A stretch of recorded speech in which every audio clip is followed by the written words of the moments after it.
than 205 pounds. A submission artist who will take a limb home with him if you slip up for even a second. Please welcome Paul Bear Jew Craig. And his opponent, a man with superstar potential written all over him. A three-time Division I NCAA Wrestling National Champion at Penn State University, who has every tool to become a UFC champion. Ladies and gentlemen, here is the undefeated prodigy, Bo Nickal. And now, for our 5-round co-main event in the lightweight division. A rematch of one of the best fights of 2021. Up first, making his return after more than 2 years off. A fighter who has electrified crowds every time he steps in the octagon. Looking to cement himself as a title challenger at 155 pounds. Please welcome to the stage, Iron Michael Chandler. His opponent, a Brazilian nightmare that strikes fear into every rival he stands across from. The most prolific submission artist to ever step foot in the octagon, holding the record for most subs with 16. This is the former UFC lightweight champion of the world, Charles "Du Bronx" Oliveira.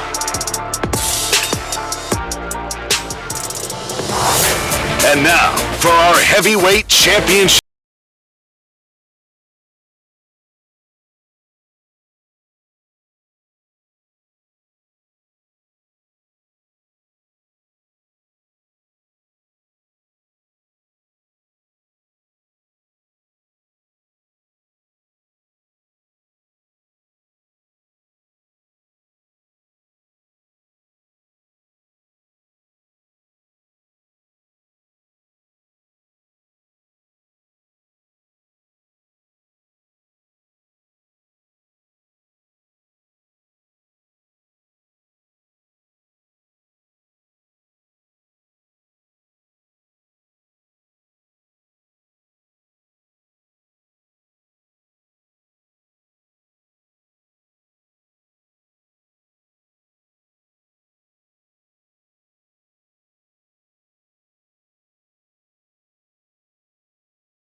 Who's got the first question? I'd like to start with Jon Jones. Jon, for a lot of your career, people have been talking about you fighting in New York, Madison Square Garden. To finally be here, days away from doing it, what does the emotions feel like right now? Oh, it just feels great. What's up, New York? How we doing? How we doing, New York? Let's hear you. Woo! It feels great to be here. It's always been a dream of mine to fight at the Garden, and I'd be lying if I said this fight didn't just feel different. It's a very special thing. New York has some of the best fans in the world, and I'm glad to be able to give you guys what you want to see. Earlier this week, you made it pretty clear you were upset with Stipe Miocic calling you a bitch on the Countdown episode. Why exactly were you so upset by that? You know, I feel like Stipe has this. You know, everyone likes first responders. You know, and I actually respect men and women in the armed forces and law enforcement, things like that. And so I made it a point to try to be very respectful to him. And there's been 2 scenarios now. The first scenario, he said, my kids will never look at me like I'm an asshole. That was a direct attack to me and my family and my relationship with my kids. Second attack was him calling me a bitch. So the respect is a little bit out the window, and we'll see that on Saturday. Would you describe this fight as personal to you now? Excuse me? Would you describe this as personal to you now, this fight? It's very personal to me, yes. For you, Stipe, are you kind of surprised to hear his reaction to that? And do you even feel like you want to apologize for some of those things you said? I mean, yeah, I don't remember saying when my kids look. I don't remember saying that my kids look at me like an asshole. That was no direct thing to him. And that when I said, bring it on, bitch, it was pretty much he was calling me out, telling me he's going to beat my ass in front of a whole arena of people. So sorry for defending myself. I apologize. He said it's personal. Do you feel like this is personal now? I mean, I think every fight's personal no matter what. I think you're fighting another man, another octagon, just you against him, and it's always personal. You brought your fire helmet with you today. I'm curious, what was the thinking in displaying that for us this afternoon? FDA and Y gave me this right before I came on stage. Those men are awesome. Like those are heroes right there, and I just it was amazing to get that gift. I got goosebumps. A couple of questions for you, Dana. Dana, it seems like the fighters are going to be competing in the old gloves this weekend. Can you tell us why that is?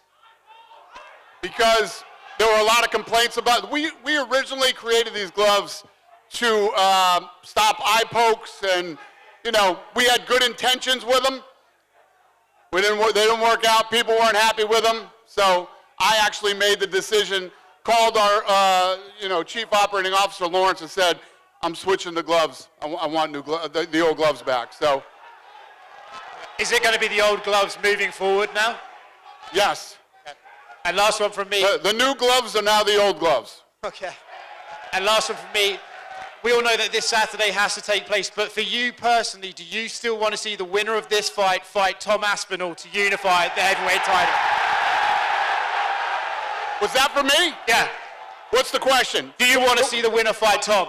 The winner should absolutely fight Tom.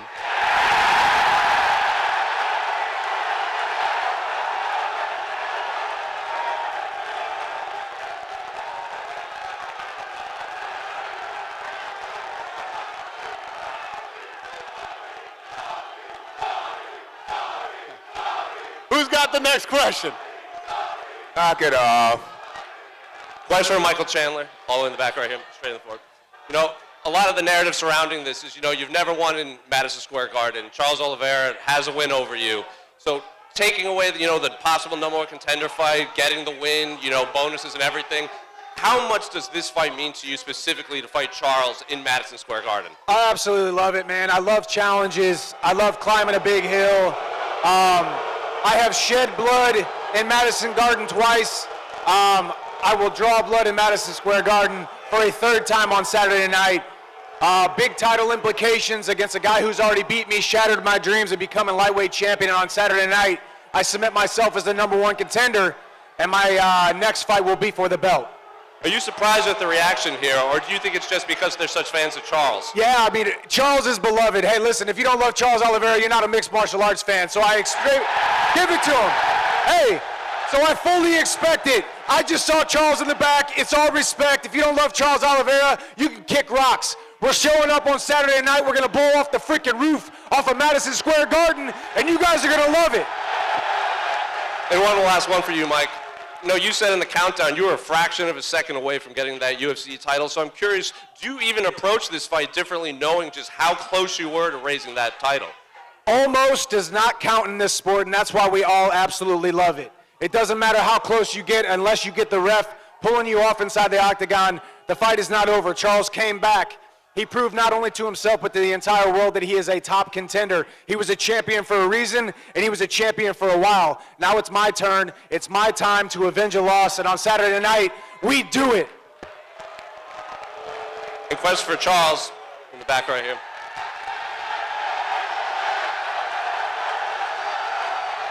Obviously a massive support here in New York, so I'll just, give you the floor. Is there anything you want to say to the fans here in New York? Charles, aquele apoio massivo aqui em Nova York, então fala pra galera, só dá um oi pra galera. Só que assim. Boa noite, boa noite. Eu tava esperando tudo isso aqui. Eu amo vocês. Guys, good evening. Listen, I was waiting for all this. I love you guys. Isso aqui é um sonho que eu tô vivendo. Eu sonhei em ser conhecido, eu sonhei em ser respeitado. E hoje eu tô vivendo um sonho. Eu sou muito grato por tudo isso que vem acontecendo na minha vida. Vocês são foda. This is a dream come true. This is what I wanted. I wanted to be respected. I wanted to be known. Listen, you guys are the shit. And for Charles, Obviously, Michael said, he plans to shed blood in there and he wants to get one step closer to the lightweight title. So I'm curious, what are you expecting from Mike and how do you see the fight actually playing out? Cara, como o Mike acabou de falar, ele falou que vai tirar sangue no sábado.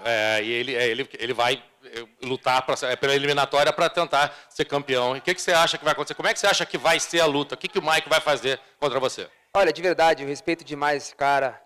Ele é um cara gigante, um cara família. Vai ser uma grande luta, vai ser uma guerra. Mas eu tô pronto para isso. Eu não digo tira sangue. Vocês sabem a minha escola, chutebox, sangue a gente tira todos os dias. Eu tô pronto para guerra. Listen, all the respect in the world to this guy. Enormous name, great family guy. Love the guy here, but you come for the blood, man. You know my school. I'm chutebox, Diego Lima. You know what I do. Question for Bo Nickal, all the way in the back right here. At media day, Paul said he would advise you to, hold on for dear life and, not give him space down there. So I'm curious, what are you expecting from Paul when you step in there? He's definitely the one that's going to be holding on to dear life for me because I think that I'm better in every position, and really his only chance is to grab me, try to hold on to me, and throw up one of his submissions, and that's really the only way the fight goes well for him. There's 100 different ways that I can win this fight, and I'm excited to showcase my skills and all the hard work I've been putting in. Well, speaking of that, you said you have 100 different ways to win. Well, Paul and his accolades of jiu-jitsu and this wrestling versus jiu-jitsu rivalry, is there a world that you purposely try to take this to the canvas and submit the guy with the black belt? There's definitely a world where that happens. I think that obviously everybody knows me as a wrestler, but I think that my submission grappling skills are world class, and we'll see if I get the opportunity to showcase them this Saturday. The question for Paul. Obviously, you heard what he said. He thinks he can submit you down there, so I'm curious, what do you have to say to Bo? He says he's got 100 ways to win. I only need one way to win, and it's going to be a triangle. And when I hold on, I'm not going to let go until you tap. And immediate day, Bo's... Did anybody understand a word that he said? I couldn't understand a word he said. And I love the accent, though. It's dope. And last one for Paul. At media day, Bo said he's the one that approached the UFC for this specific fight. He wanted to fight you. So do you take that personally, or do you think he's just trying to use your name to propel himself into the rankings? It makes sense for him to use my name to propel himself. He hasn't fought the level of fighter that I have, and he's certainly not been in an octagon with somebody as dangerous as me. And Saturday night, we will see who will be understanding who. The tap in any language is the same. It doesn't matter if it's Scottish. It doesn't matter if it's American. When you tap, you tap. Jon Jones, right here. What is your reaction to Dana saying the winner of this fight has to fight Tom, that you won't be fighting Alex if you win? I have no reaction. Right now I'm focused on Saturday. Saturday is just a few days away, and that's the biggest thing for me right now. So, absolutely no thoughts on Alex next or anything, just fully focused on Stipe? I did a really long press conference yesterday, and I feel like I really broke it down for everybody, exactly how I felt. So tonight, it's all about Stipe. Thank you. And Bo, one for you. The rumor is Donald Trump's coming to town. Have you any update on this and any extra nerves with the president watching you fight?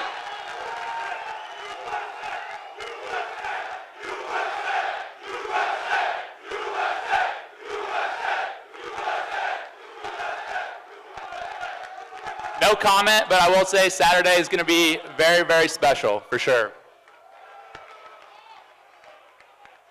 Who's got the next question? My question's for Jon Jones. Jon, you said Anderson Silva was your favorite fighter growing up. Now that you've grown up, you're the GOAT for a lot of people. How does it feel to reflect on how you thought when you were growing up compared to looking back on things now? It's been amazing, having guys like Anderson, Spider Silva to look up to. There's a lot of guys. There's Uriah Faber. I have a long list of guys that I've always admired. George St. Pierre. These guys were great examples to me in many different ways. Some for their fighting skills, some for the way they transcended the sport.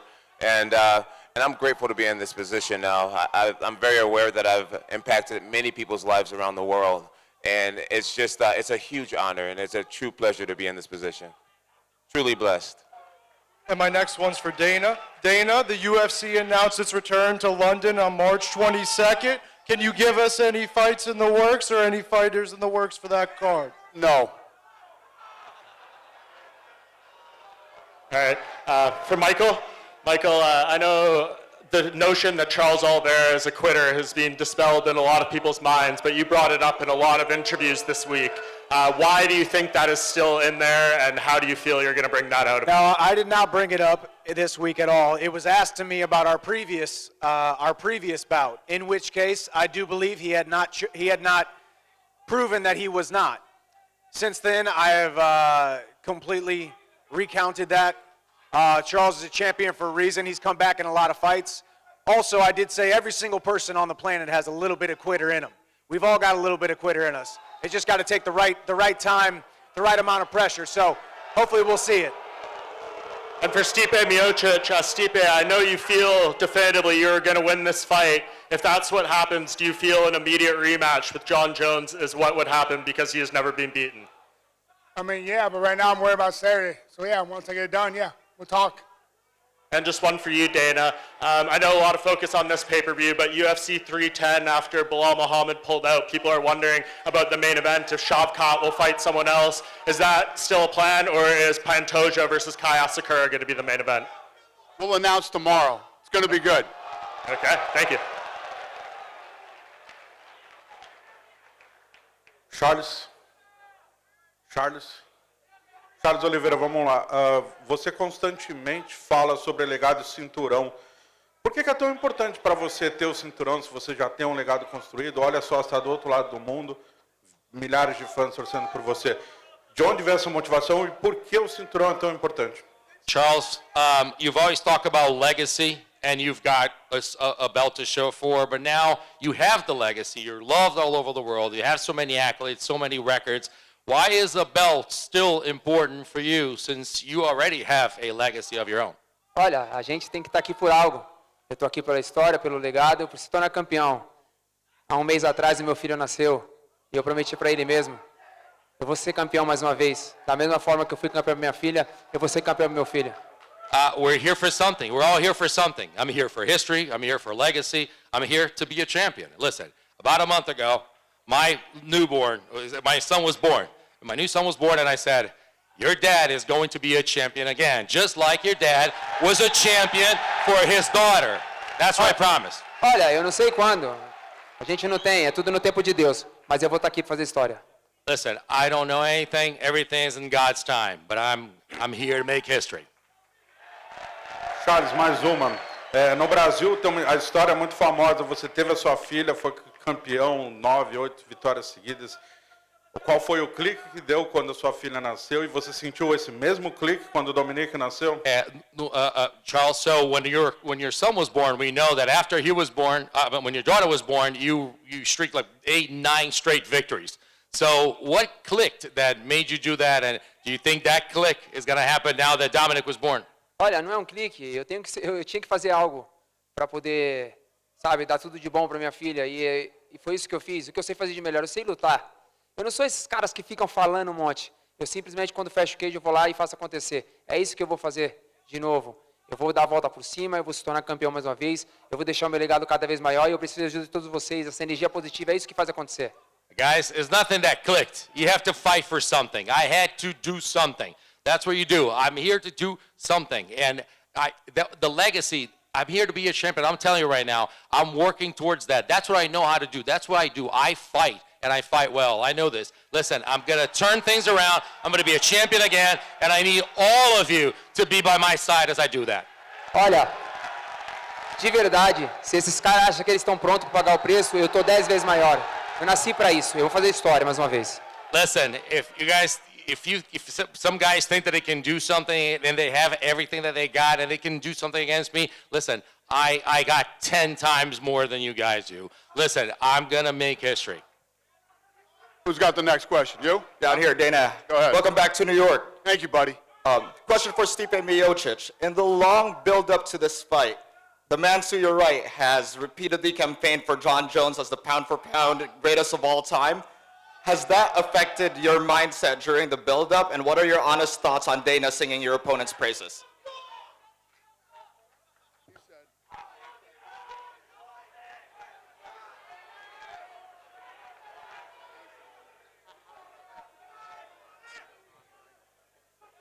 I mean, nothing new. I mean, John's done well. I mean, he's pound for pound. He's the best. You know, they call him the GOAT, and that's what it is. I mean, nothing new to me. And listen, I train just as hard as anyone else. John, do you have any reactions to the praises that Dana's been saying for you back and forth during the build-up? I'm really grateful. I'm really grateful for the compliment. I've been here for a long time. I've beat generations of fighters, and I believe Dana knows what he's talking about. So I'm grateful for it, and I try to live up to it with every performance. Just a quick one for Michael Chandler as well. Earlier this week, you talked about how you were looking forward to fighting at 170. When you think about that division, which matchup intrigues you the most? I'm not really thinking about 170 right now. Unfortunately, I'm under 170 as we speak. So Saturday night, we fight at 155. We cement ourselves as the number one contender, and I win that belt in 2025. There's a lot of fun matchups up there. I'm a big lightweight. I enjoyed the camp for 170, but right now we're focused on 155 and that 155 lightweight title. Thank you. You next, sir? Go ahead. Absolutely, thank you. Question for Jon Jones. Jon, you've just heard the reaction from the crowd and Dana's reaction of what they expect next in the heavyweight division. I know that you've given answers this week that don't align, obviously, and hopefully at one point we might get aligned. If we don't get aligned, Saturday night realistically could be the last dance. So with that in question, and it is the last time that we see you inside the UFC octagon, how do you want these good people to remember your time in the UFC? That's a great question. Thanks for asking it. I want to be remembered as a guy who came, saw, and conquered. Simple as that.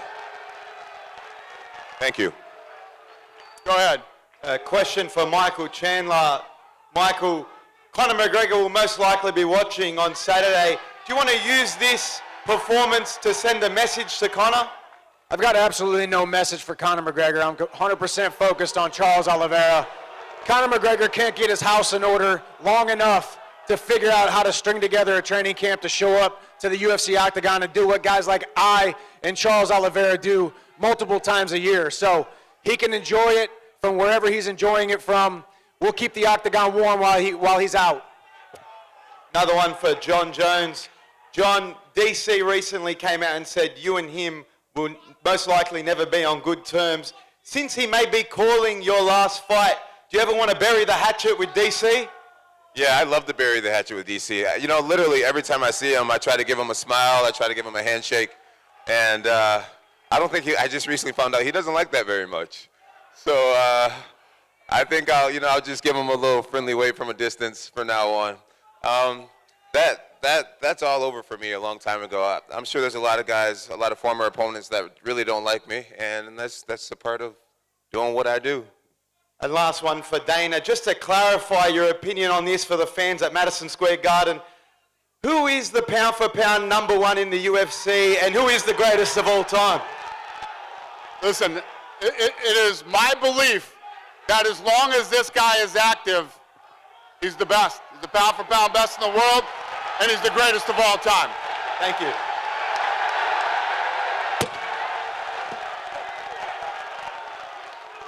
I'll Go ahead, be sir. right on Saturday, too. Appreciate it, Dana. Questions for Stipe. Stipe, you've been an underdog betting-wise against Fabricio Verdum, Junior Dos Santos, Francis, DC, but you're coming in as the longest odds of your entire career right now. Why do you think the public has overlooked your ability to step back in the ring and get it done?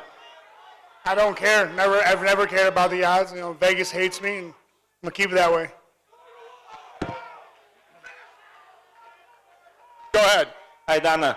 Not long time ago, there was changes in the rules. 12-6 elbows now allowed. Did that mean that you will try to remove one loss from the Jones record? And Jones, how is it important to remove this loss from your record? For a long time, you know, the Nevada State Athletic Commission is looked at as the gold standard, and it always has been. Everybody looks to Nevada.